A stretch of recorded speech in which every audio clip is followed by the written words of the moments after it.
Hey everyone, this is Simran and welcome to IGNOU e Pathshala. कैसे हैं आप सब? उम्मीद करती हूँ बहुत अच्छे होंगे और अपने घर में सेफ होंगे। जैसा कि आपको पता है कि हम ऑलरेडी IBO 1 का 2 यूनिट कंप्लीट कर चुके हैं और आज हम एक नया यूनिट स्टार्ट कर रहे हैं जो कि है बैलेंस ऑफ पेमेंट। अगर आपने वो पहले की 2 यूनिट्स नहीं देखी हैं तो जाके ज़रूर देखिएगा। मुझे उम्मीद है कि वो आपको हेल्पफुल होंगी। और अगर आप मेरे चैनल पे न्यू हैं तो मेरे चैनल को लाइक, शेयर और सब्सक्राइब करना मत भूलिए। तो जैसा कि हम अपनी पिछली वीडियोस में डिस्कस करते आ रहे हैं कि इंटरनेशनल ट्रेड है तो कंट्रीज एक दूसरे से ट्रेड कर रही हैं, राइट? तो बैलेंस ऑफ पेमेंट क्यों बनाया जाता है या बैलेंस ऑफ पेमेंट है क्या है, इसकी क्या ज़रूरत है? देखिए, हम इसको एक बहुत ही सिंपल से एग्जाम्पल समझते हैं। आप अगर कहीं मार्केट में जाते हैं तो पैसे लेके जाते हैं, कुछ सामान लेने जाते हैं, ठीक है। फिर जब सब सामान लेके घर आ जाते हैं तो देखते हैं कि मैं कितना पैसा लेके गया था या गई थी और मेरे पास कितना पैसा बचा है, ठीक है। ये क्यों करते हैं? ये चीज़ की अकाउंटिंग क्यों करते हैं? ये जानने के लिए कि हमने कितना खर्च किया और कितना सेव किया, है ना। सिमिलरली जो कंट्रीज हैं वो जब ट्रेड करती हैं तो उनको भी अकाउंटिंग की ज़रूरत है ना, कि उनको भी पता चले कि उन्होंने कितना ट्रेड किया, कितनी चीज़ों को एक्सपोर्ट किया, कितनी चीज़ों को इंपोर्ट किया, कौन से प्रोडक्ट को ज़्यादा एक्सपोर्ट किया, कौन से प्रोडक्ट को ज़्यादा इंपोर्ट किया और वाइस वर्सा, ठीक है। तो इस चीज़ की अकाउंटिंग करने के लिए क्या बनाया जाता है? बैलेंस ऑफ पेमेंट बनाया जाता है, ठीक है। चलिए समझते हैं कि बैलेंस ऑफ पेमेंट होता क्या है actually. See, balance of payments accounts are an accounting records of all monetary transactions between a country and the rest of the world. These transactions includes payments for the country's exports and imports of goods and services, financial capital and financial transfers. तो balance of payment या BOP क्या है? एक account है, एक statement है जिसमें सारे मॉनेटरी ट्रांजैक्शंस जो मनी के टर्म्स में हो उनको रिकॉर्ड किया जाता है between a country and the rest of the world. मतलब एक कंट्री और उसने जिससे ट्रेड किया है, जिन कंट्रियों से ट्रेड किया है उनके बीच में, ठीक। अब इन ट्रांजैक्शंस में कौन कौन से ट्रांजैक्शंस आते हैं?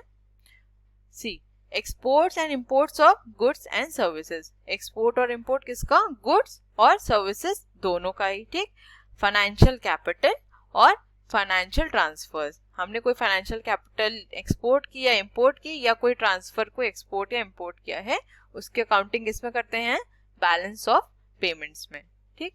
According to Kindleberger, the balance of payments of a country is a systematic record of all economic transactions between the resident of the reporting country and residents of foreign countries during a given period of time.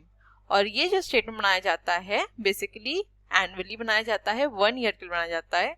लेकिन सबसे बड़ा question ये है कि ये statement बनाता कौन है? सी, ये स्टेटमेंट बनाया जाता है RBI के द्वारा, ठीक है। RBI इसको कंपाइल करता है, ठीक।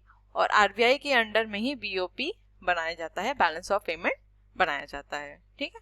चलिए, ये तो हमने समझ लिया कि इसमें मॉनेटरी ट्रांजैक्शंस लिए जाते हैं। लेकिन वो ट्रांजैक्शंस या वो आइटम्स को हम किस पार्ट्स में क्लासिफाई करते हैं? तो ये हम 4 टाइप्स में क्लासिफाई करते हैं, जो कि हैं visible items, invisible items, capital transfers and unilateral transfers. एक एक करके समझते हैं कि इनके अंदर क्या आता है, ठीक।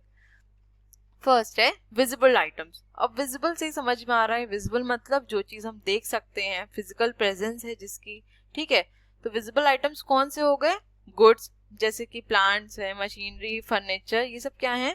विजिबल आइटम्स हैं, ठीक है। और विजिबल आइटम्स को हम मर्केंडाइज भी कहते हैं, ठीक।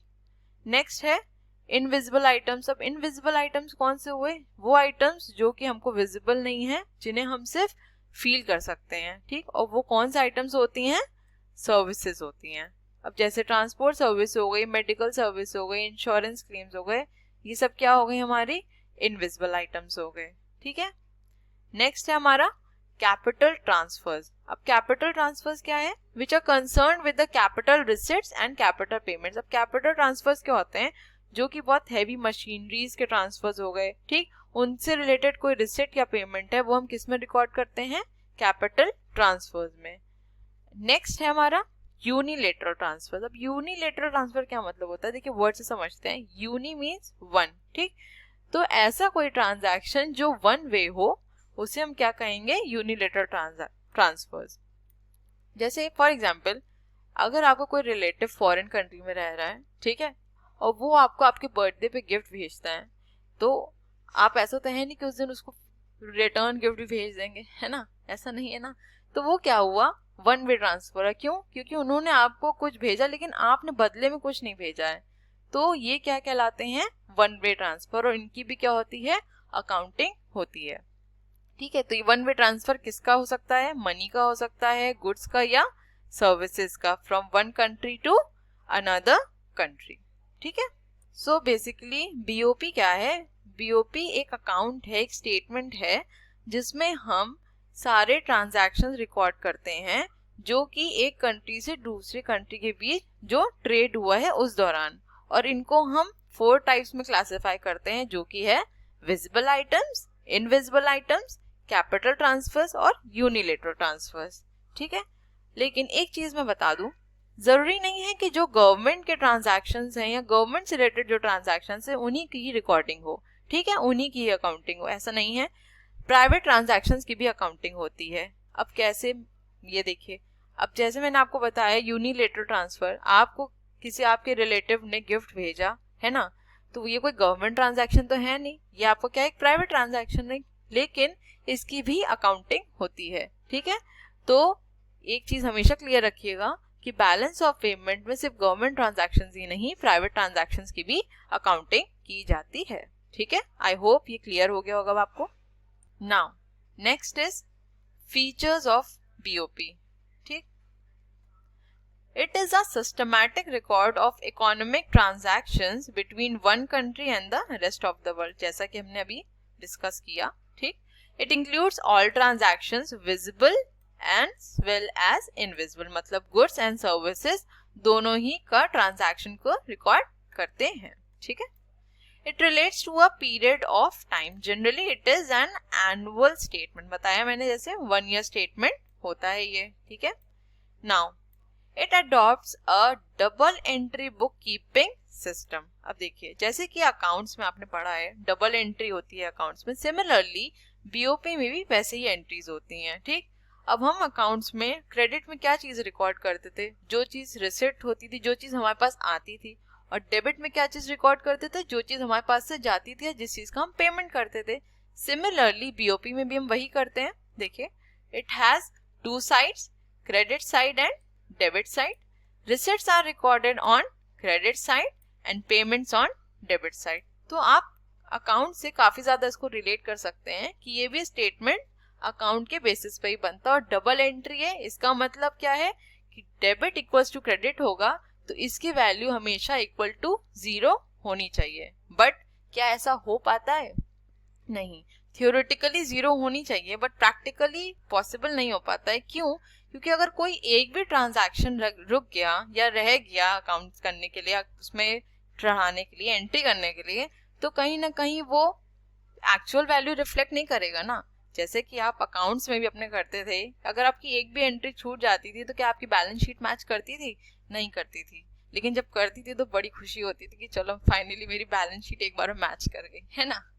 लेकिन यहाँ पे जरूरी नहीं है ना कि बैलेंस ऑफ पेमेंट आपका टैली हो जाए। कोई अगर एक ट्रांजैक्शन भी रह गया, इतनी बड़ी कंट्री में अगर कोई एक ट्रांजैक्शन रह गया तो वो एक्चुअल वैल्यू रिफ्लेक्ट नहीं करेगा। तो प्रैक्टिकली तो पॉसिबल नहीं है, लेकिन हाँ थ्योरेटिकली इक्वल होना चाहिए, क्योंकि ये double entry book keeping system पे चलता है, ठीक है।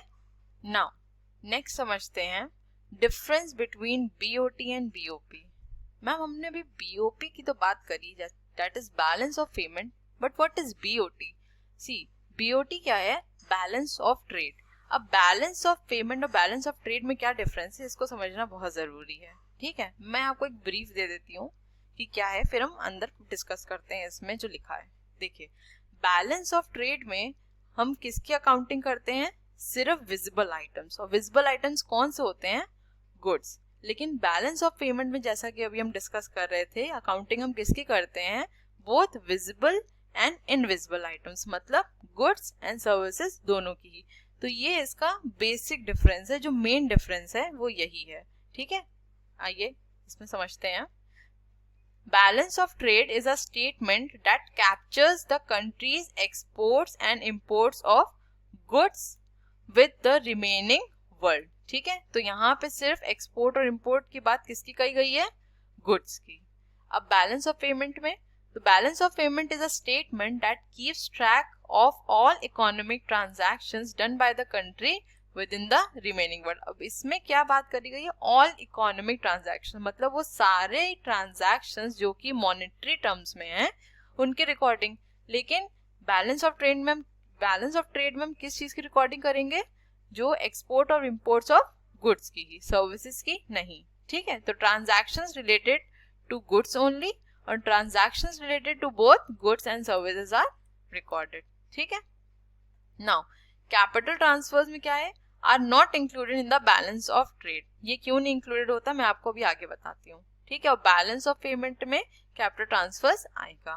ठीक, अब विच इज बेटर, आप खुद सोचिए कि कोई बैलेंस ऑफ ट्रेड है और एक तरफ बैलेंस ऑफ पेमेंट। एक जगह ऐसी है जहां पे सारे ट्रांजैक्शंस आप रिकॉर्ड कर रहे हैं जो कि मॉनेटरी टर्म्स में है, और एक जगह ऐसी है जहां सिर्फ गुड्स ट्रांजैक्शंस या गुड्स ऑफ या एक्सपोर्ट और इंपोर्ट सिर्फ गुड्स का जो फिजिकल आइटम्स हैं उनका कर रहे हैं। तो कौन सा ज्यादा रिलायबल होगा? ऑब्वियसली वो जहां पे आप सारे ट्रांजैक्शंस रिकॉर्ड कर रहे हैं, राइट? तो it gives a partial view of the countries economic status, क्योंकि ये एक्चुअल व्यू नहीं दे पाएगा क्योंकि यहाँ पे हमने सारे इकोनॉमिक ट्रांजैक्शंस को कंसीडर ही नहीं किया है ना। और बीओपी में क्या है? It gives a clear view of the economic position of the country. ठीक है, आई होप ये समझ में आ गया होगा। नाउ अब इसका रिजल्ट कैसा आएगा? It can be favourable, unfavourable और बैलेंस्ड। अब देखिए फेवरेबल कैसे होगा? फेवरेबल तब होगा जब एक्सपोर्ट्स ज्यादा होंगे और इंपोर्ट्स कम होंगे, है ना। When exports of goods is greater than imports of goods, तब ये कंडीशन क्या होगी? फेवरेबल की होगी। अनफेवरेबल कब होगी? जस्ट ऑपोजिट, जब हमारा इंपोर्ट्स गुड्स का ज्यादा हो जाएगा एक्सपोर्ट से, तो कंडीशन कैसी हो जाएगी? अनफेवरेबल। और बैलेंस्ड कब होगी? जब हमारा गुड्स का एक्सपोर्ट और गुड्स का इंपोर्ट इक्वल हो जाएगा। ठीक है, तो इसमें जो रिजल्ट निकलेगा वो फेवरेबल, अनफेवरेबल या बैलेंस्ड आएगा। ठीक, अब बैलेंस ऑफ पेमेंट में क्या आएगा? Both the receipt and payment side tallies. क्यों? क्योंकि ये double entry book keeping system पे वर्क करता है, जैसा कि हमने अपनी पिछली स्लाइड में डिस्कस किया था। ठीक है, अब इसके कंपोनेंट्स देखते हैं। It is a component of current account of balance of payment. अब देखिए मैंने जो आपको ऊपर पॉइंट छोड़ा था कि are not included in the balance of trade, क्यों? देखिए हम आगे इस चीज को डिस्कस करेंगे, लेकिन मैं आपको एक ब्रीफ दे दूं। बैलेंस ऑफ पेमेंट में दो अकाउंट्स होते हैं, current account and capital account. ठीक है, अब करंट अकाउंट में कुछ आइटम्स आते हैं और कैपिटल अकाउंट में कुछ आइटम्स आते हैं। ठीक, अब जब हमने कैपिटल अकाउंट का अलग ही एक बाइफरकेशन किया हुआ है, तो बैलेंस ऑफ ट्रेड में कैपिटल ट्रांसफर्स कैसे आ सकते हैं, है ना। क्योंकि देखिए बैलेंस ऑफ ट्रेड किस में आ रहा है? करंट अकाउंट का पार्ट। और करंट अकाउंट आप अकाउंटिंग के पर्सपेक्टिव से भी समझिए, तो करंट अकाउंट क्या होता है? जो कि रूटीन वर्क्स के जो भी ट्रांजैक्शंस होते हैं वो हम करंट अकाउंट में रिकॉर्ड करते हैं। तो इसमें कैपिटल ट्रांसफर्स तो आ ही नहीं सकता। ठीक है, आई होप ये समझ में आ गया होगा। और बैलेंस ऑफ पेमेंट के कंपोनेंट्स क्या हैं? जैसा कि हम बताए थे अभी आपको, current account and capital account. ठीक, आई होप ये डिफरेंस आपको क्लियर हो गया होगा बैलेंस ऑफ ट्रेड और बैलेंस ऑफ पेमेंट का। इसको जरूर अच्छे से समझ लीजिएगा क्योंकि ये आपके पेपर में आता है। ठीक है, now components of balance of payments. देखिए कंपोनेंट्स कौन कौन से हैं बैलेंस ऑफ पेमेंट की, जिसकी हम बात करते हैं डिफरेंस में? Current account, capital account and reserve account. अब इनके बारे में हम अपने नेक्स्ट वीडियो में डिस्कस करेंगे, क्योंकि मैं चाहती हूँ आपको धीरे धीरे हर चीज समझाऊं। बहुत ज्यादा लंबा वीडियो बनाने से कोई फायदा नहीं है अगर आपको चीजें समझ में ना आए। ठीक है, तो मिलते हैं अपने नेक्स्ट वीडियो में और इसको डिस्कस करेंगे आगे हम। Thank you so much for listening. I hope आपको ये सेशन बहुत अच्छा लगा होगा। अगर अच्छा लगा है तो प्लीज मेरे चैनल को लाइक, शेयर और सब्सक्राइब करना मत भूलिएगा, और अपने दोस्तों को से भी ये वीडियो शेयर करिएगा ताकि वो भी आपके साथ पढ़ सकें। ठीक है, thank you so much. Bye bye and take care.